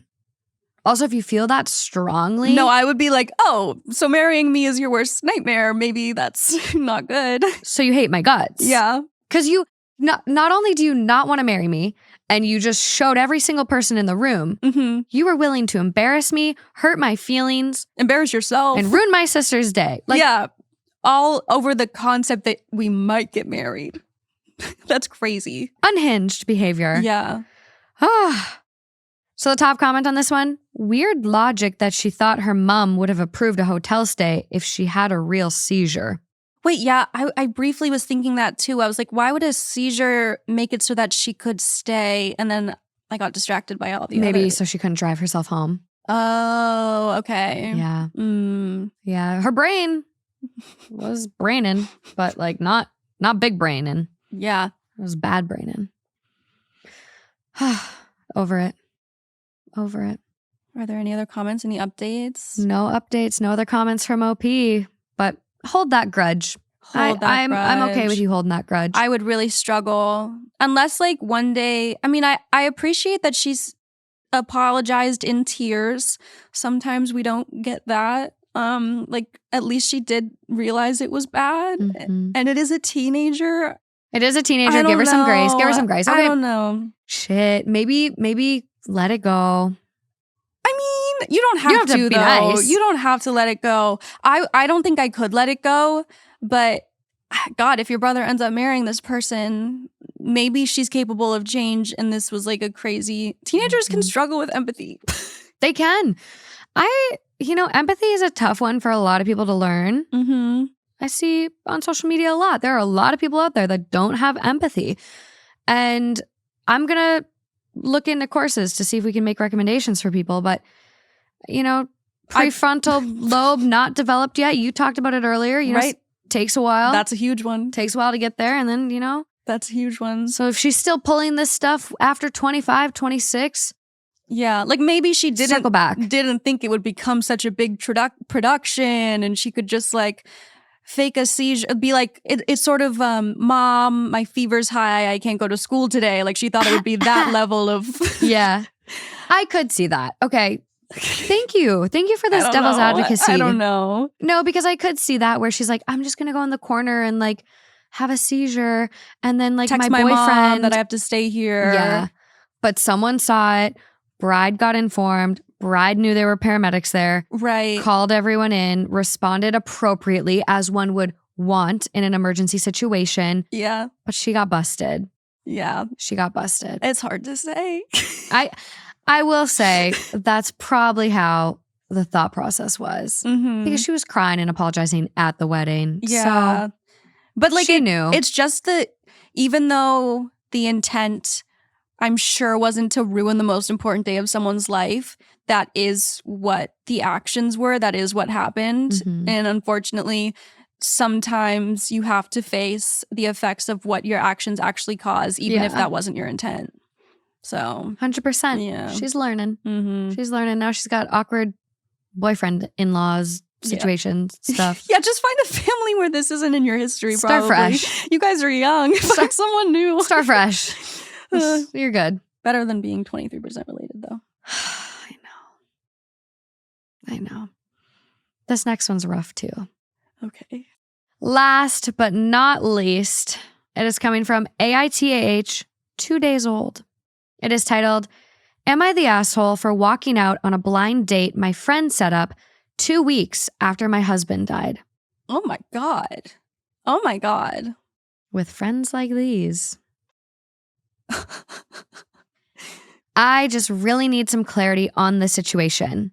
I, 23 female, lost my husband, 25 male, weeks ago to a car accident. He was the love of my life, and I'm still not used to waking up without him every day. We had big plans for our future, and it all came crashing down in a heartbeat. We met on his uncle's farm. He was a farmhand, and it was love at first sight for me. I'm also 4 months pregnant, but I haven't told anyone. I was planning on telling my friend when I was feeling a little better. My best friend, Leah, 24 female, has been my shoulder to cry on during this time. She helped me with his funeral and anything else I needed, as I'm no contact with my bio family, but that's a story for another time. Leah is currently dating Barry, 24 male. They usually hang out in a trio with another friend, Liam, 24 male. When I first met Liam, he hit on me hard, tried everything, and would try to even compare himself with my husband and say weird things like our kids would be cuter than if you had kids with my husband. Oh my God. He's also made weird comments like, I need a city boy, and would motion to himself. When I'm a country girl through and through, I typically would shut him down or ignore him, but I would always get dirty looks from Barry. Okay, Barry, calm down. Skip to Sunday night. I got a message from Leah begging me to come to dinner with her because she wanted to treat me, as I had been through a lot in the last couple of weeks. Feeling not so shit about myself, I decided to go. When I arrived, she wasn't there. So I texted her asking how long she would be. And she told me 5 minutes. She's just running late and is around the corner. So I sat down and I ordered a drink. Now 5 minutes comes and she's still not there. So I give her the benefit of the doubt and waited another 5 minutes. When I'm about to call her, Liam comes rushing over and gives his apologies for being late. I asked him, what's he doing here? Because I'm waiting for Leah, and it was a 2-chair table. He smiles at me and grabs my hand. I ripped it off him, and he just says, oh, I asked Leah to set us up now that husband's name isn't a problem. We can finally get to know each other. What? He looked so cringy, and I'm telling you, I was floored. I stood up and I told him that I wasn't interested, and I certainly don't give a flying fuck about getting to know him, and that I had just lost my husband. Without a word of a lie, this man stands up and said, I know you're being overly emotional right now, so I'll forgive you for that. Sit down with me. I'm not saying we have to have sex straight away or anything. No. Oh my God. I was disgusted. I shoved past him and went home as fast as I could. When I did get home, Leah messaged me, so how was dinner? With a smirk emoji. I called her, and when she answered, I didn't let her get a word in. I yelled at her and asked her how she has the audacity to do something like this weeks after I just lost my husband, all while she's been the one to hold me together this whole time. I asked her what fucking game was she playing, and that the only reason I wanted to meet tonight with her was to tell her I'm pregnant. I just hung up on her and texted her that I need time and don't want to be contacted by her for the time being. Well, last night, Barry came to my house and asked to talk. What the fuck is going on? I'm spiraling. Mm-hmm. I said no, and that if he didn't leave, I would call the police. He told me that I broke Leah's heart and that I deeply hurt Liam. What the fuck has Liam got to do with it? Why are we giving a fuck about Liam? And that now it is an even better time to get to know Liam because he could raise my child with me. Oh my God. I opened my door, which Barry took as I wanted to talk. Instead, I hit him with my shoes and chased him to his car screaming. I'm actually embarrassed I did that. Well, I'm proud. I'm happy that you did. All day today, I'm being flooded with messages from friends and the trio themselves shaming me for pushing the people who care about me the most away, and that they don't even recognize this person I've become. The only thing that hurts me the most is that my husband would know what to do. He would tell me how to fix it, and now I have no one who I can talk to. I'm just so numb inside. I have a therapy appointment tomorrow, but I'm thinking of calling my husband's mom, even though we've barely spoken since the funeral. Any advice is appreciated. Please exude any typos. I'm just so exhausted. Okay, this is so dehumanizing. Like, I'm sorry, is she a piece of meat? This is like the final boss of when you think you have a really good friendship with a guy and then he tries to have sex with you one night. Like, this is like, can there not be a situation where I'm just treated as a human being who's grieving and going through the worst time in my life without being pawned off like property to a new man? Like, what the fuck? This is so heartbreaking and such a betrayal. I'm blown away. What friend would do this to their friend? No, I can't imagine. This 2 weeks. 2 weeks. 2 weeks. 2 weeks. Even a year, I'd be shocked. I'd be like, I never have expressed to you an interest in this guy.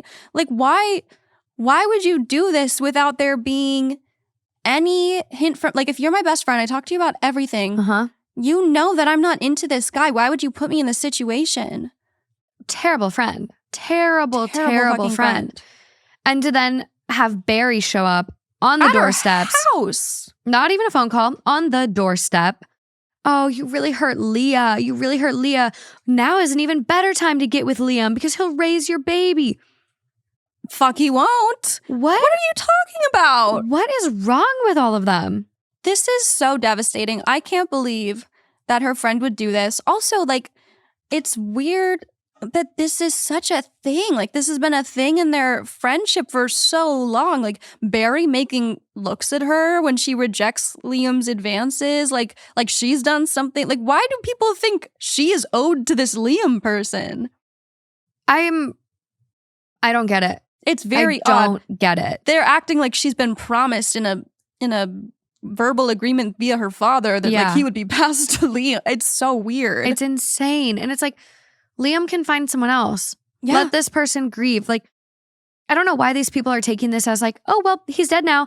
Great time, Liam. Swoop in. Yeah. Like, this is your only shot. If you genuinely cared about someone, genuinely, right? You would wait however long it took. You wouldn't be the one making creepy passes and bringing up sex.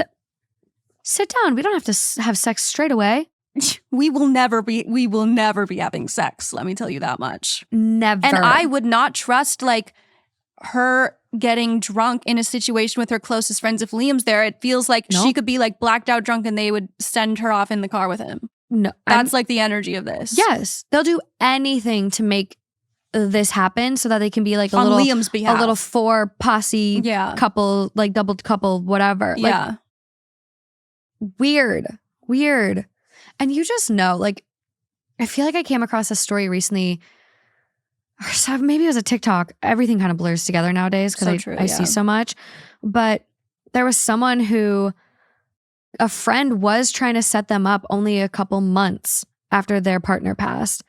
And it's like, not appropriate. Like, no. Let that person come to you and like have a conversation of like, I think I'm ready to, maybe get back out there. Like, this is a hard decision. Like, it's hard. It feels weird, but I think I'm ready to maybe try to find someone else. Even if my friend went through a regular breakup, no deaths involved, I wouldn't be pushing them, shocking them with a blind date 2 weeks later. Like, even just that, they would be, like, unless they were asking to date and date specifically that person. Mm-hmm. And like, this is so much crazier. Her husband died. In like a out of nowhere shocking way. If my friend broke up with her boyfriend and it was normal and they had like a fine breakup, but she was like sad about it, I wouldn't even do this to her. Like, I would ask, are you ready to start dating? Like, that's crazy. No. Sometimes it's the way to get over someone is not to get under Liam. Let me tell you that much. Avoid Liam as far as possible. Yeah. Hell no.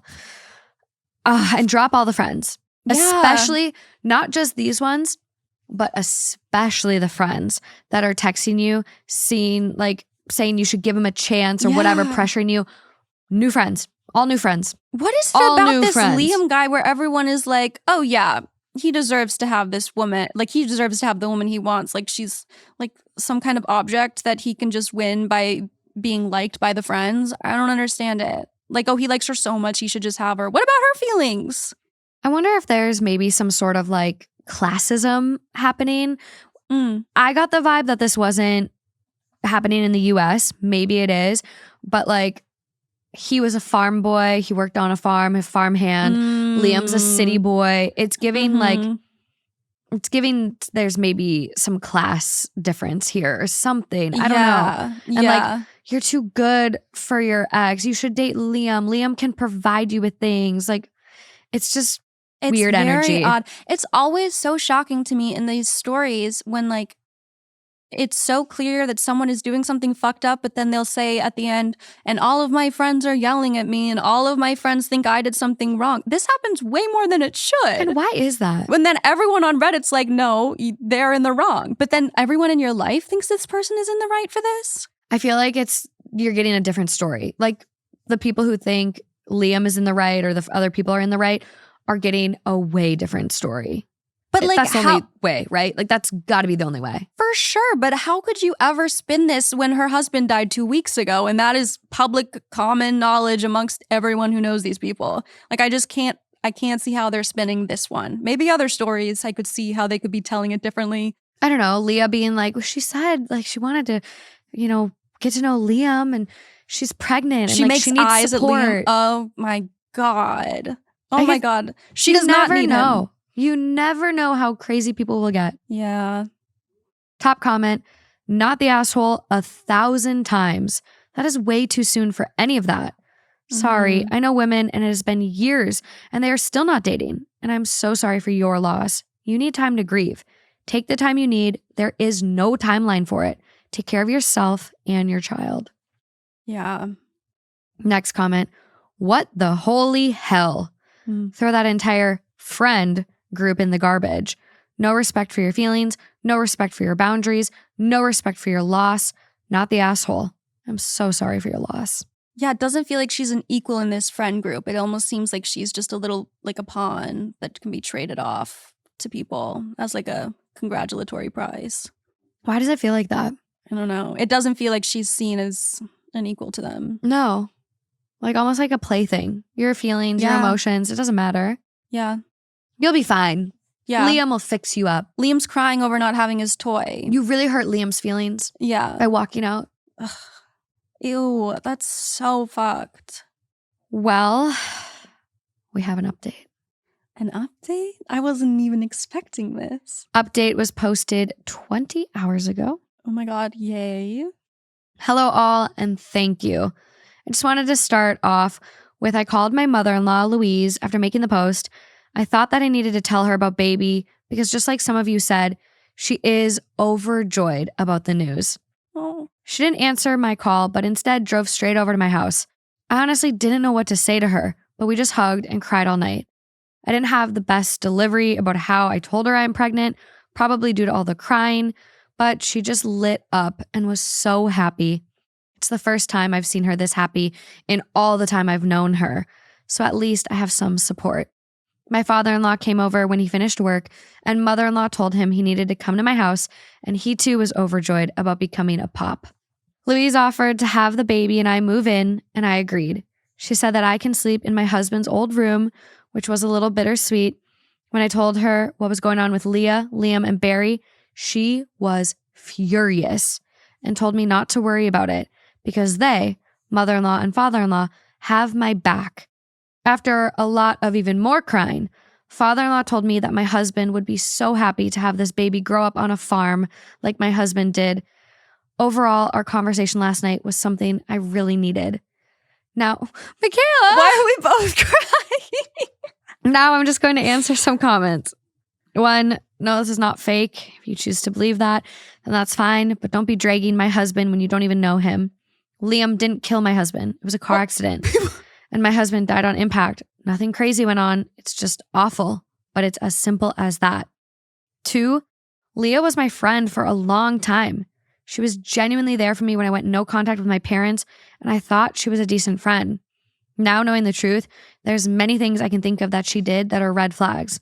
I personally think I ignored them because I've never even been close to anyone like that other than my husband. 3, Liam is a loser. And from my chat with Barry, I learned that he's always had feelings for me and he's never given up because apparently he's my type. Huh? He isn't and never will be. 4, yeah, I ordered a drink. I didn't think I needed to disclose that I ordered lemonade. It was simply a soda, nothing wild. I know I'm pregnant. I'd never do anything silly. 5, I'm not magically pregnant. My husband and I both wanted children young, and we were trying for about a year. We just didn't disclose that we were trying because my husband and I think it's weird telling people, oh, we're having sex an extra amount. I don't know, but my husband and I are very private people, and I kept a lot of it that way. As for the trio, I've blocked them. Hell yeah. None of my family are reaching out because they simply don't know me anymore. The only friends who are reaching out are mutuals of either Leah, Barry, and one of Liam's other friends. I was confused on if I was the asshole because I just left Liam standing there and yelled at Leah. I was so upset. I was confused on the entire thing. But thank you all, and I will update on what happens because I know Liam will not give up until he's in jail. I seriously hope it doesn't come to that, but the fact he drove past my house twice is uneasy. Oh my God. So I'm hopeful the move to my husband's parents' farm will have me and baby and myself on a better path. I really like this because I do feel that so much of the negative side of mother-in-laws can be shown in these stories. Yeah. But I think this is such a lovely example of how like it can actually be a really beautiful thing. Yeah. To have a mother and father-in-law in your family and to like have that kind of relationship, because it's really nice how they're showing up for her and how they are on her side and how they have this familial, I don't know if that's how you say it, familial bond now. So I love it too. I'm like fully on board. Like they're going to have their little village. She's got support. She's got her husband's family. They're getting like a little piece of their son back and can help their daughter-in-law. Like this is beautiful. This is like such a tragic situation, and to have something good come out of it, a family growing closer in a lot of ways. And I mean, just terrible, but so good. And especially now considering you have Liam stalking her. Yeah, that's scary. Stalking, driving by your house. Obviously, how she was addressing some of the comments, there were people speculating Liam murdering her husband in the comments. Okay, I'm not going to lie. Like, oh. It did come into my head, you guys. It came into my head too. And I was Thank like, you. no. And then I was like, no, that's crazy. That's crazy. I was like, no, I'm not even going to say it out loud. That's so nuts. That's so nuts. I was literally like, what if Liam like arranged the car accident? Like, so nuts. So nuts. I didn't say it. So I get where people said we're deranged. Like we hear these Reddit stories all the time, and like our heads. Oh my God, yeah. Especially the other one. We spiral. Yeah. We spiral. Absolutely. I understand the inclination to go there because for a moment I was tempted. I'm sure that isn't what happened, but he is a freak. He's a freak. He's scary. And he's a freak. They're another instance of just really lacking empathy and really just like not seeing this woman as a human person. No. There's a couple comments from OP I'll read. OP goes, Leah is the kind of woman who can't be single. I hope that explains her point of view. See, and this is what I struggle with because I am a person who is very comfortable being single. I loved being single. I didn't date or whatever, anything for like 3 years, and I was totally fine. That was me after my last like serious relationship until meeting Justin. I took 3 years and I needed that. I needed that time to heal. Yeah, so I don't understand. I mean, I know that some people, you gotta date someone to get over someone else sometimes, I guess. But I also think it's very good to be with yourself and to like heal on your own and not have someone else be, the conduit for your healing and then have it be reliant on them and then sort of be fused to that person now. And I whatever you can do to feel better, whatever, do what you need to do. But I don't understand this like forcing that on her. No. And I don't think there's a timeline for grief. Like a lot of the comments pointed out. I think it would have been totally different if this was like 3 months from now and she's feeling lonely and wants some intimacy. That's so different than like someone getting her to show up at a dinner under false pretenses, tricking her with a guy she doesn't even like and thinks is weird and has made weird comments previously. And after 2 weeks, that's crazy. There's no reason to not tell her that she's going to be on a date unless you're tricking her and know that she wouldn't want to do it. Like even if my friends were setting me up on a blind date, they would tell me, hey, you're going to meet your blind date at dinner tonight at 7. Yeah. They wouldn't be like, we're hanging out with you tonight and then surprise me with a blind date. Unless they're doing it for someone else and not me. Yeah. So I am setting a friend up on a blind date right now. And like, there's a process to do it right. I will tell you. I will tell you. And consent is involved on all parties' sides. Yeah. Like, you can't just spring this on people. No. It's so rude and disrespectful. And I do think if you blindside someone like this, like you don't care about them. No. Even if you're doing it for their own good and, they'd never on so agree, many levels. Blah, blah, blah. No. Like people have the right to consent to going on a date and people should be able to choose who they spend time with. Also, when you're experiencing that much grief, like leaving the house is so difficult. God, yes. And like she said, the only reason that she was even willing to leave the house was because it was with this friend that she trusted in this situation and was like helping her through the grief of this moment. It's like, oh my God, leave her alone. I know. Ugh. One last comment I'll read from OP. A lot of people are very concerned about Liam, especially given the stalking. So people are like, what are you going to do about Liam? Like, please stay safe. Like, he's obsessed with her. Obsessed. Yeah. And OP goes, I told Liam if he came anywhere near me, I'd shoot him. She's a farm girl, city boy. Bit violent, but hopefully he gets the hint. Well, hey. Take that hint, buddy. Take that hint. Take that fucking hint. Oh my God. No means no, Liam and Leah and Barry. To drive by someone's house multiple times? No, it's actually unhinged. And I think he's like been obsessed with her for so long, and then her husband dies and he's like, oh, this is a sign from the universe. They're finally giving me what I asked for. This is not a sign. No. This is a stop sign. Yeah. If it's a sign. Stop. Yeah. No, this is just a terrible tragedy actually that has nothing to do with you and your weird obsession. So weird.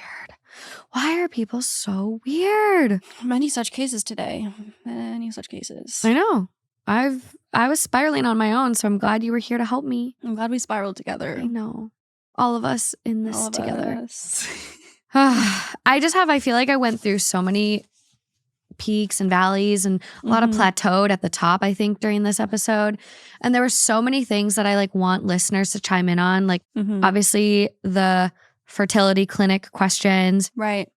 If you've ever like gone through like a loss, what's like the most crude thing someone's done? Like how soon did they set you up with someone? Because I know there's listeners out there that have gone through this personally. And like, if you feel like any of these stories relate to you today, please comment, please chime in because I can't keep spiraling alone. Yeah, that was a lot. And then at the end we were both crying because it was like, so sad. And then there was like kind of the beauty in it with the family. And it's like, I know. Yeah. This was a really, really crazy episode. Yeah, you took us all through it today, Morgan. I know. Oh my God. I'm like trying to see if I have a quick palate cleanser to like find a loved one, fix quickly. Things a little bit. Get a hug. So I do have a folder going. It's like feel good. That's such a good idea. Okay, this one. Small little token of kindness to lighten the mood for us all, okay? This is coming from Goodable. I think it's an account that just posts like reminders that like the smallest things can have the biggest impact. That's amazing. I love that. Yeah, really cool. It's literally like good and able smushed together if you want to go find it. But this is actually coming from Reddit, and they blocked out the username, so I can't find the post or whatever it came from. But a really small thing, but I hope I remember it forever. My son was probably 2 or 3, and we went to the mall for some reason. My son liked looking at displays and stuff. Well, there was a model train set in a case that you could put $1 in and watch them go around for a while. I was pretty broke, if I recall, and I never had cash on me regardless. He was content just looking at the display. A group of loud mall teens came through and go past us. One of them comes back and puts $1 in the machine and says, quote, "I always liked watching trains too," then hurries off back to his friends. Oh. Why is this worse? Oh no, you're in ruins. My son lit up. I never would have expected that action from a stranger, let alone a teen with his friends in a mall. That's so... Have you ever heard that Christmas song where it's like they were struggling and one of the sons wanted this pair of shoes and then a stranger and then the stranger buys the shoes for him? Oh my God, it's a country song, isn't it? It's like I think it's a Christmas song. But it might also be country. you're in pieces. I'm gonna lose it, dude. It's Shark Week for me right now. I'm just like, I'm gonna lose it. Okay, it's called The Christmas Shoes. Yes. That one tore me up. That song has always torn me up. It's by New Song. Yep. Is this recognizable for friends? Yes. Okay, I'm not gonna play any more copyright. Yeah, but you guys know. It's literally called The Christmas Shoes. Go cry at home. Sir, I want to buy these shoes for my mama, please. Oh, God. Wait, yeah. No, that song, actually, also, I just definitely started singing the wrong song. I started singing I went skydiving, I went Rocky Mountain climbing song. Tim McGraw.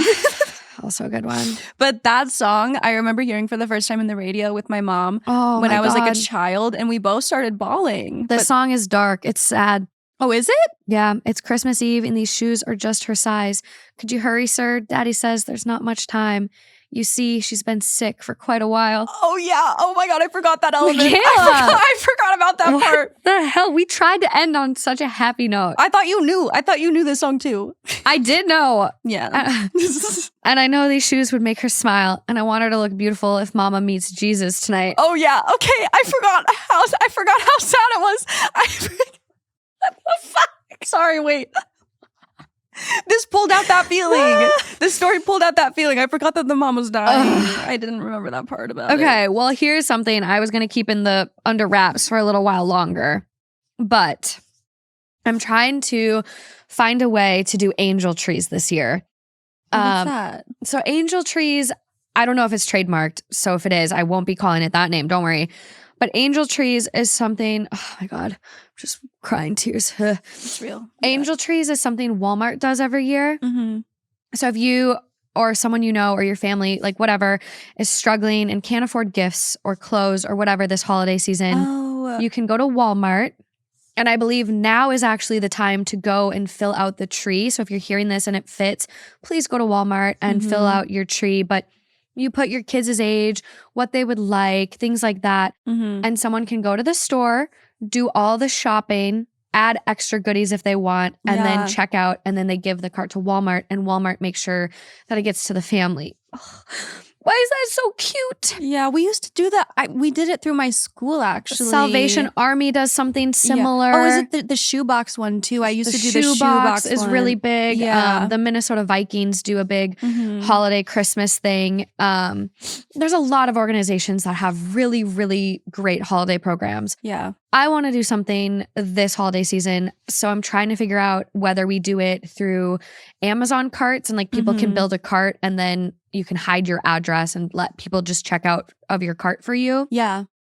I'm trying to find a way we can do it online because the two hot takeians were really spread out. Yeah. And I've never called you guys that. What was that? I don't know. I didn't. I was like, maybe that is what she calls them. Could That's be new. The two hot takeians. I'm having a bit of a moment here. The takeians. The takeians.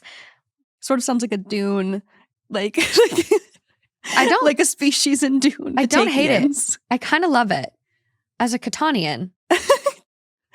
But if any of you guys have tips for me on how to facilitate this, if you've used like a teacher list work thing, you know, in the past, like please let me know. But I really want to give back to our community this holiday season. And I know there's a lot of us out there that want to participate. So please let me know.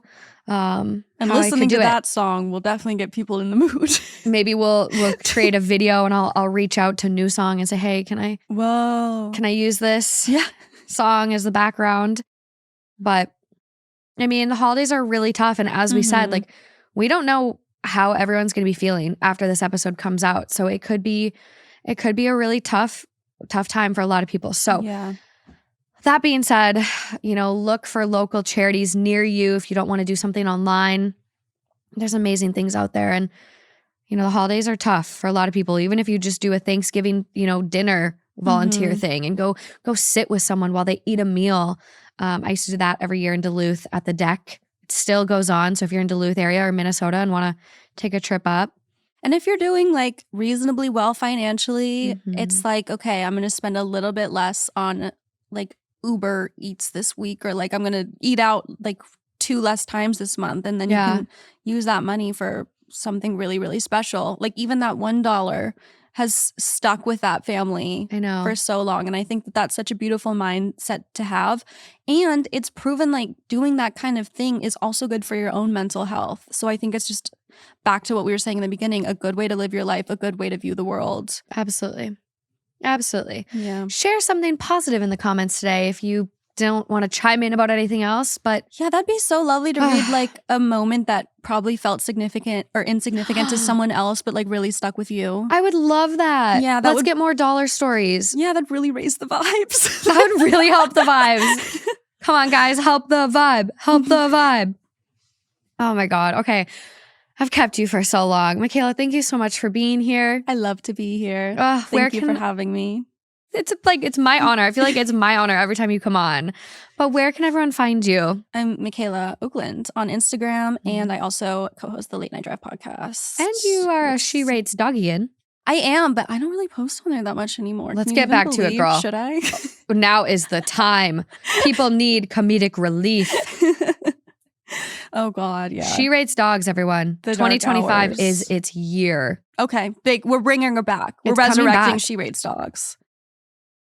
I think there's some merch with that. The Great Resurrection. The Great Resurrection. She Rates Dogs.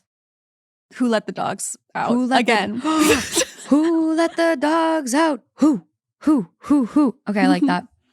Bringing it back. Well, other than that, Patreon content November. It's going to be good. Keep posted on the angel tree dupe I'm doing. I don't know what I'm going to call it yet. Other than that, until next time. Bye, guys.